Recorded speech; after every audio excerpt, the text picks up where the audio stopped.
नमस्कार फरीदाबाद, मैं सौरभ भारद्वाज। आप सभी को मकर संक्रांति की हार्दिक शुभकामनाएं। आज वो दिन है जब लोग दान पुण्य करते हैं और एक पुरानी परंपरा है कि लोग अपने उन लोगों को, उन बुजुर्गों को मनाते हैं मकर संक्रांति के दिन। लेकिन आज हमारे साथ दो बुजुर्ग ऐसे हैं जो अपने बच्चों से बेहद नाराज हैं और वजह क्या है वो आपको सुनवाएंगे। क्या नाम आपका? कि मेरा नाम राजाराम शर्मा है। मैं रिटायर एक्शन हूँ बिजली बोर्ड से। ये मेरी पत्नी पुष्पा देवी है। हम दोनों 75 साल के हैं। मेरी अभी 16/10 को मेरे घुटने यहाँ पर राइट फेमोर की हड्डी टूट गई थी। मैं चलने फिरने में असमर्थ हूँ। 3 महीने से बिस्तर पर ही हूँ। जब 3 महीने से पहले किसी बच्चे ने कुछ देखा नहीं तो छोटा बेटा हमारा वो मैं ले गया। वो हमें परसों छोड़ गया। परसों से ही हम भूखे प्यासे रह रहे हैं। पुलिस को भी कॉन्टेक्ट कर रहे हैं, कमिश्नर और पुलिस को भी शिकायत दे के आए, लेकिन कोई फायदा नहीं हुआ। कोई नहीं आ रहा। बच्चे उल्टा हमारे खिलाफ में थाने में चले जाते हैं। ये इधर उधर बहाने लगाते हैं कि इनको ऐसा फंसाएंगे, इनको जेल में से मौका नहीं मिलेगा। जरे हमने क्या गुनाह कर दिया? सारी कमाई जिंदगी की तुम्हें दे दी। बड़ा बेटा है राजेश शर्मा, वहाँ रहता है 33 फुट रोड पे साहूपुरा में। उसको मैंने 1 करोड़ 9 लाख का प्लाट लेके दिया IMT में, 748 सेक्टर 69 में। फिर वो इसके बाद में ये प्लाट जो जिसमें हम बैठे हैं, ये भी प्लाट में नाम बनते थे, किसी रिश्तेदार के नाम करा दो, ये भी उसके नाम करा दिया। तो फिर दोनों को नाम कराया कि बोला कि अब मैं तुम्हारे नाम कोई वापस नहीं करता। जब बात ये हुई थी कि ये नाम हमारे वापस कर देगा। फिर मैंने कोर्ट में केस किया। कोर्ट में जाके कोर्ट के दबाव से इसने एक प्लाट मेरा वापस कर दिया और वह लिख के ना कर सकूँ उस पर। और मैं उस दिन से ना कोई मेरी देखभाल ना कुछ है। और ऊपर से इसकी घर वाले ने गाली गलौज करी मुझसे, और इसने भी बहुत बुरा वाला कहा। मुझे माँ बहन की गालियाँ दी और मेरा सर फोड़ने की और हाथ पैर तोड़ने की धमकी दी। उसका रिकॉर्ड ऑडियो मेरे पास है और वो SHO को भेजा हुआ है। और कमिश्नर ने वो जिसको मैंने लिया प्लाट 72 ही देकर दिया, 1 करोड़ 25 लाख में दिया अपनी जमीन बेच के। उसको भी इसने साथ मिला लिया है। क्या नाम है उसका? सुरेश शर्मा। सेक्टर 11 में 72 ही उसका है। बीच वाला फ्लोर है 300 गज की कोठी में। इन दोनों ने दुखी कर रखा है मुझे। पूरी जिंदगी मैंने सब कुछ कमा के इनको दिया, अच्छा खिलाया, अच्छा पढ़ाया। अच्छा पहले तो सर पे पैर रखते थे, ऐसा बाप भगवान सबको थे। और जब से मेरा पैर टूट गया उसके बाद, या पहले भी उसी वक्त जब ये माँ की ऑपरेशन हुआ 2023 में, तभी उन्होंने दूसरे दिन राजेश ने और राजेश की पत्नी ने हमें घर से बाहर निकाल दिया। फिर वो हमें छोटा बेटा हमें ले गया हमारे यहाँ से, उसने देखभाल करी हमारी। तब इनकी फिजियोथेरेपी वगैरह नहीं हो पाई, अभी भी कमी रह गई है इसमें। इन्होंने हमारी ज़िंदगी बर्बाद कर दी। और ये मेरा टूटा हुआ पैसा आपसे मैं चल नहीं सकता, लेकिन ना कोई आप पानी की पूछता है, ना देखता है, ना कुछ करता है। उल्टा हमसे पैसे की और उम्मीद करते हैं कि हम इनकी और मदद कर दें। अभी झूठ बोल के मुझसे बोला भाई अगले वाला ऐसा जो मेरा चार्ट टपर पड़ा हुआ है, इसका जो है बेटे के रिश्ते वाले आते हैं तो बेदक जाते हैं। मैंने कहा भाई चलो कोई बात नहीं। वो प्लाट दोनों प्लाट देने के बाद फिर मैंने अपना सोना गिरवी रख के इसको 10 लाख रुपया दिया। और वो फिर मुझे मालूम पड़ा कि इसने तो 1 करोड़ 35 लाख तो पहले ले रखा है नगद। फिर मैंने कहा इसको धोखा दिया तूने। जब मैंने कहा धोखा दिया तूने, मैं मुझे पैसे कुछ तो दे मुझे। मैं चल रहा था, मेरे पास गाड़ी नहीं है, हाथ पैर टूट रहे हैं। तो कहता है मैं गाड़ी नहीं, तेरे को तेरे हाथ सर फोड़ूंगा तेरा और तेरे हाथ पैर तोड़ूंगा। और माँ बहन की मुझे गाली दी। उसका रिकॉर्ड है, ऑडियो मेरे पास है। अच्छा, हाँ जी, ऑडियो है मेरे पास। सुनवाएं सर। हाँ जी। तो आप सुन रहे हैं फरीदाबाद कि ये जो पूरी घटना है, बुजुर्ग माता पिता हैं जिन्होंने अपने जीवन की सारी जो जमा पूंजी थी वो संतानों पर खर्च कर दी। और संतान ऐसे समय में जब इनका संध्या काल है, जीवन का संध्या काल है, उस समय में यहाँ निराश्रित छोड़ रखा है। इस जगह पे रहते हैं ये। हालांकि वो जगह उस तरह की नहीं है। ये आप दिखा दें एक बार, जहाँ ये दिखा दें, ये जो टीन का पैसा लेने आना है तेरे दरवाजे पे मैंने। हाँ काट देगा तो कोई बात ना, को भी इलाज है। अरे काटने को भी इलाज है। तेरी बहू कह रही है जैसे। हाँ बता। पैसा तुमने दिया है हमको। हाँ मुझे दिया है। हाँ मैंने घर में कमा के दिया है ना। तू तो रहे ना हमारे पास। तू तो हमारे पास तो ब्याह शादी के बाद 4 महीने पहले तेरी बहू चले हमारे पास रहा ही नहीं। तू मेरी बात सुन लो। हाँ? तुम्हारे कहने कुछ नहीं होता, कोई बात नहीं। हाँ और दूसरी बात वही है, सुरेश को भी दिया है, मुकेश को भी दिया है। हाँ मैं तुम्हारी कर रहा था जैसे मर्जी, अनमने मन से कर रहा था मैं तुम्हारी। ठीक है बाबा जी, बदतमीजी हम कभी बर्दाश्त नहीं करेंगे आपकी। नंबर दूसरी बात, रही बात पैसे की, पैसा आपको 1 रुपया दूंगा नहीं मैं। मेरे 1.25 लाख रुपए आप दबा रखे ना, दबा लो उनको, कोई दिक्कत नहीं है। उल्टा तुम्हें पसंद रहे ना। 1 करोड़ 35 लाख तेरे से लूंगा, तेरी नाक में से गिरवाऊंगा। मेरी बात सुनो, मेरी बात सुनो।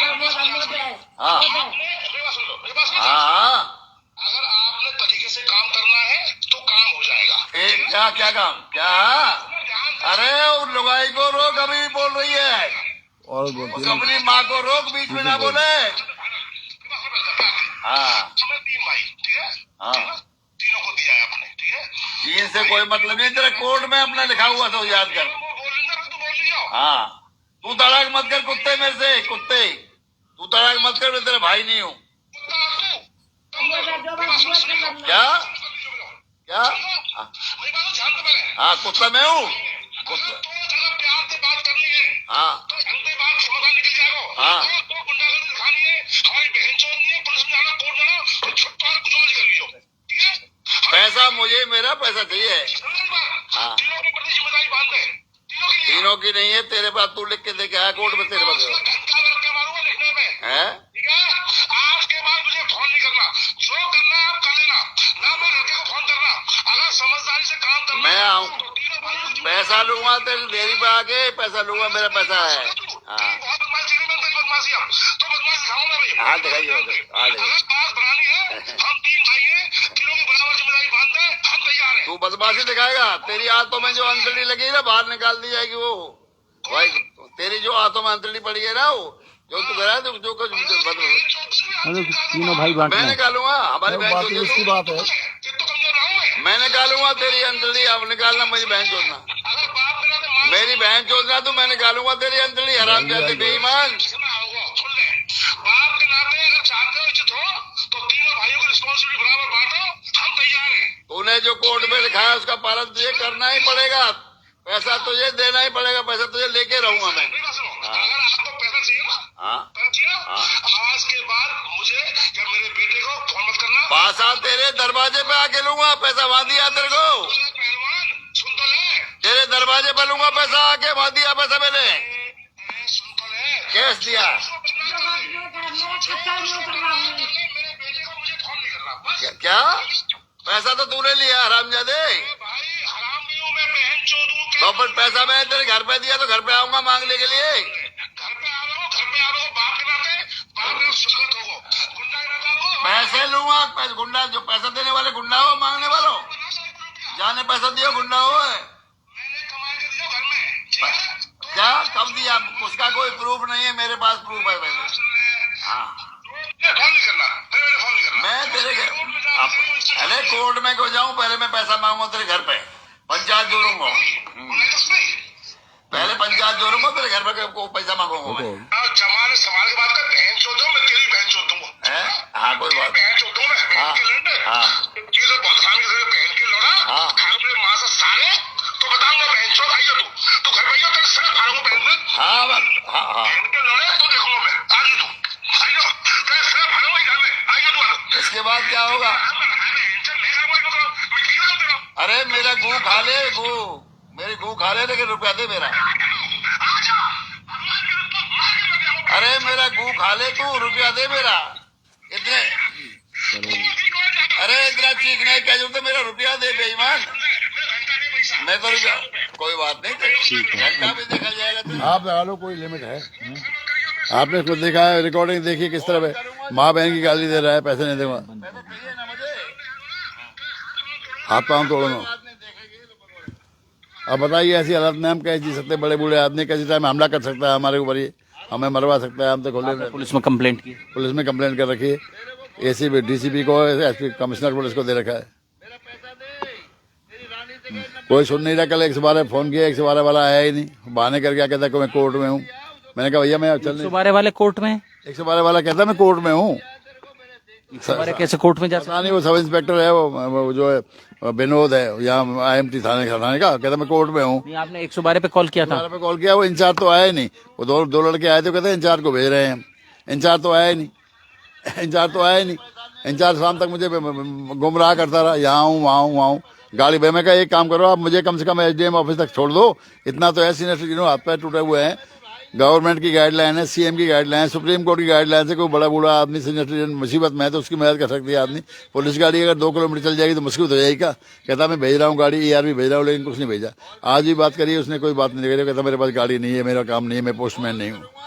ऐसे ही है बना रखा है। उस लड़के के लिए फोन किया, उसको बनाया, सेक्टर 11 में बुलाया, उससे कुछ नहीं किया, उल्टा इनको जॉब मार के पुलिस वालों में चला गया। सुरेश क्या करते हैं दोनों बच्चे, क्या करते हैं आपके? वो तो टीचर लगा हुआ किसी प्राइवेट स्कूल में, सुरेश उसकी घरवाली भी टीचर लगी हुई है, लड़का एयरफोर्स में लगा हुआ। पिछले साल में आया था, उन्होंने मुझसे झगड़ा किया, मारपीट की सुरेश ने, उसकी बहू ने, उसके बेटे ने जो एयरफोर्स में लगा हुआ। तब हम चुपचाप यहाँ अपनी इज्जत बचा के आगे कि दुनिया हंसाएगी भाई ड्राइवर हमको लड़कों ने पीट दिया। तो यहाँ आके ये झोपड़ी से बना ली हमने, बड़ी मुश्किल से बनाई। बड़े बूढ़े आदमी कैसे बनाते हैं, इसी में रहते हैं। अब कहाँ हो 11 सेक्टर में रहते हैं, इतनी आरामदायक। ये तो ठंड, ये टीन तो बिल्कुल ठंडी रहती है। यहाँ तो हमारी जिंदगी खराब हो रही है, टीन में चद्दर में कैसे जीना मुश्किल हो रहा है। वहाँ ना बाजार है पास में, ना कोई सुविधा है, लेकिन क्या करें, उनसे छीन लिया हमसे, घर में से बाहर निकाल दिया हमें। क्या करें, हमारे पास कोई चारा नहीं, ना पुलिस सुनती नहीं है। कहाँ बच्चे नहीं सुन रहे, नहीं, क्या करे बच्चे नहीं सुन रहे, बच्चे नहीं सुन रहे हैं। भैया, बेटा बिल्कुल ना सुनने। बता हम अकेले परे मरा है हमारी। रोटी के भी लाले, रोटी कहाँ से है, चल नहीं सकते। रोटी बाहर से लाए तो वो उसमें जा नहीं सकते, हम इसको लेके जाते हैं। कहाँ जाए रोटी लाने, बाहर से जाए तो यहाँ कहाँ जाए, बाहर चल नहीं सकते। पैर में रोड पड़ी हुई है, यहीं गिरा था मैं, चोट लगी है उस दिन से। हमारी ज़िंदगी बर्बाद कर रखी है इन्होंने। कहते हैं हम तुम्हें ऐसा फंसाएंगे, अपनी बहुओं के द्वारा लिखवाएंगे, तुम्हें महिला थाने में लिखवाएंगे, तुम्हें ऐसा फंसाएंगे, ज़िंदगी भर जेल में रहोगे, तुम्हारे हाथ पैर तोड़ने की तो कह ही रहा है भाई। हम तो वैसे टूटे पड़े, हमें क्या फंसाओगे, फंसा दो भैया। हमने तुम्हें धन दिया, वापस 3 करोड़ रुपया दे दिया, तब हमने हमें कोई पाप कर दिया? 3 करोड़ के बदले में रोटी नहीं मिल रही, 3 करोड़ में तो 10 नौकर रख लो आप। इसने हमारा बुरा हाल कर रखा है। आपसे प्रार्थना है इसको एयर करें ताकि पब्लिक को मारा पड़े, और हमारी ये सब जो है ये चीज़ CM तक पहुंच जाए तो बहुत बढ़िया। तो ये कैसे खराब हुई, चीजें खराब क्यों हुई ये ऐसे परिवार? जब मैंने धोखा दिया ना इसने कोर्ट में लिख के दे गया मैं प्लाट को बेचूंगा नहीं, एमटी। हमने सोचा कोई बात नहीं, अपना कलेजा ठंडा कर लिया कि साहब मरने से पहले साल 2 साल 2 महीने 4 महीने के बनाएगा तो उसमें हम रह लेंगे। ये तो बाद में बनाए, लेकिन वो चुपचाप बेच दिया इसने। कोर्ट में लिख के दे गया मैं बेचूंगा नहीं इसे, और इनकी जिंदगी भर देखभाल करूंगा। फिर और को कहता 3 भाई हैं 2 भाई हैं, वो कहता है वो करेगा, वो करेगा, वो करेगा, वो करेगा। तू तो कोर्ट में लिख के दे के आया, फिर भी नहीं कर रहा। कोर्ट की कंटेम्प्ट ऑफ कोर्ट कर दी इसने, कंटेम्प्ट ऑफ कोर्ट कर दिया इसने, बेचा, पैसा अपने बजे में रख लिया। इसके बाद फिर मुझसे झूठ बोला कि टाट टप्पर हटाना है मैंने। फिर मैंने इसको 10 12 15 16 सोना पर्सनल लोन, गोल्ड लोन लेके दिया इसको, और मेरा बेटा है, चलो इसका रिश्ता हो जाए बेटे का। और जब ये पैसा मांगने लगा तो फिर मैं आपके सामने, आपको मैं वीडियो रिकॉर्डिंग सुनाइए। ये क्या करते हैं जी? ये तो कुछ नहीं करता है, इधर प्रॉपर्टी डीलिंग वगैरह करता है, कभी कुछ विदेश में रह के आया है। पहले पैसा वैसा इसने कमा रखा है, करोड़पति तो मैंने ही बना दिया इसको। अब मेरे करोड़पति करोड़ों रुपए से मेरे खिलाफ लड़ रहा है। कल वो छोटा भाई है, उसकी शिकायत करी मैं, तो वहाँ थाने में ये खुद पहुँच गए वहाँ जाके। और कुछ पता नहीं ले दे के या कैसे फेवर करते। पैसा तो इनके पास है ही, दोनों के पास। मेरा ही करोड़ों रुपए दिया हुआ जो मैंने जिंदगी भर कमाया इनको दे दिया।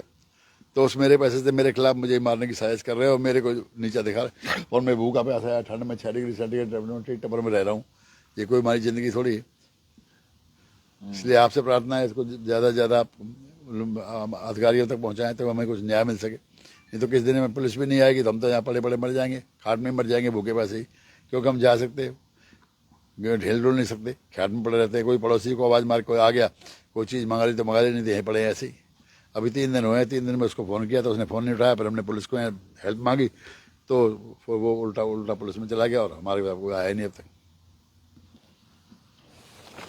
तो फरीदाबाद, जैसा मैं समझ पाया और शायद आप भी समझ पाए, आप भी देख रहे हैं इस वीडियो को शुरू से, शर्मा जी हैं और बिजली विभाग में एक्सीएन की पोस्ट पर वो थे, रिटायर हुए वहां से। पेंशन भी आती है शर्मा जी? हाँ जी, हाँ जी। कितनी पेंशन आती है? 1,07,000 पेंशन आती है। पेंशन आती है, लेकिन बुढ़ापे में आदमी का मन होता है कि परिवार, जो उन्होंने अपना परिवार बनाया, जो बच्चे पैदा किए, वो बच्चे उनके साथ रहें, उनकी जो सुख दुख है उसमें शामिल हों, उनकी सेवा करें। और 75 प्लस की उम्र में आदमी को बिल्कुल जीवन का संध्या काल होता है। ऐसे समय में आदमी की अपेक्षाएं होती हैं कि जो संतति उन्होंने पैदा की है वो संतति उनको सहारा दे, उनके साथ जो खुशियां हैं वो खुशियां बांटें, दुख भी बांटें। लेकिन ऐसे हालात में बेटों ने छोड़ दिया है और बेटे चाहते हैं कि तीनों भाई बराबर का करें। मतलब महीने में अगर सेवा होनी है तो 10-10 दिन का बंटवारा हो जाए और तीनों 10-10 दिन माँ बाप की सेवा करें। पेंशन भी मेरे पास रह नहीं पाती क्योंकि मैंने पेंशन पे भी लोन लेके दिया हुआ है, गोल्ड लोन निकाल के दिया हुआ है इनको। ये प्लाट लिया है, पेंशन लोन लेके लिया है। पेंशन भी मेरी पूरी नहीं आती, और पूरी पेंशन आए तो बात हो, पूरी पेंशन नहीं आती। और 8 साल का लोन ले रखा है। इन्होंने विश्वास दिलाया भाई यहाँ ऐसा बाप तो मैंने देखा नहीं, सर पे पैर रखते थे। और आज ये हमसे बुरा कोई नहीं इनके लिए। लगता है ऐसे किस दिन हमारी जान निकल जाएगी। दोनों की बड़े बूढ़े हैं, 6 डिग्री टेम्परेचर में मुश्किल से जी पाते हैं, चद्दर में टीट टप्पर रह रहे हैं। इसलिए इनको कोठियाँ ला के दी हमने ये रोटी भी नहीं आज हमारे लिए, पानी भी नहीं, हमसे बोल चाल भी नहीं, हमारा फ़ोन भी नहीं उठाने, हमारा आना नहीं। जबकि इस वक्त हमारी सबसे ज़्यादा क्रिटिकल स्थिति है जीवन में कि वो पैर टूटा पड़ा है, उसमें रोड डली हुई है, चलने फिरने में असमर्थ है। उनके भी घुटने बदले गए। घुटने बदले हुए हैं, हार्ट की सर्जरी हो रही है, डायबिटिक है, सारे कान वाक सबकी सर्जरी हो चुकी है। वो बस वह सिर्फ देख रहे हैं, खोखा पड़ा हुआ है, एक लिफाफे की तरह जी रहे हैं। अगर ये हैं तो जी रहे हैं, मगर हम में से एक चला गया तो दूसरा बहुत जल्दी चला जाएगा। और फिर सब ये संपत्ति ये फिर लड़ेंगे, इसके लिए हमारी है। जबकि अभी जिंदे में हमारी कोई देखभाल नहीं कर रहे, उसके बाद में संपत्ति के लिए लड़ेंगे। उस वक्त तो हमारी मिट्टी मिल चुकी होगी, भगवान को देख ले जैसे होगा। पुलिस से जाते हैं, कमिश्नर के पास जाते हैं, 112 फ़ोन करते हैं, बस आए गए, कह दिया मैंने, उसको कह दिया है, कुछ प्रैक्टिकल होता नहीं। कल मैंने कहा भैया इनको बिठाओ ना थाने में, वो थाने में बिठाओ और आके मुझे कम से कम पकड़ के मैं उनके घर में घुसाओ। जो कोठी मैंने खरीद के दी है मुझे उठा के उस घर में घुसाया हो। अपने घर में तो मरूंगा कम से कम मैं। सेक्टर 11 में कोई जरूरत होगी, किसी आने वाले सब्जी वाले रोटी वाले सब आते हैं वहाँ, यहाँ तो कोई साधन ही नहीं है। आप मुझे मेरे घर में घुसाओ, कहता ये हमारा काम नहीं है, ये काम हमारा नहीं, कोर्ट में जाओ। कोर्ट में जाओ। तो फरीदाबाद सुना आपने। कोर्ट में जाएंगे हम, कितने ये अवस्था है हमारी कोर्ट में जाने की, हम तो बाथरूम में जा नहीं पाते, कब आते हैं क्या पता दोबारा टूटना जाए हाथ पैर हमारे, तो हम कोर्ट में कैसे जाएंगे और कितने दिन में न्याय मिलता है कोर्ट में, आप सब जानते हैं। जोड़ेंगे फरीदाबाद आपको ऐसी ही और महत्वपूर्ण खबरों के साथ। बहुत बहुत धन्यवाद।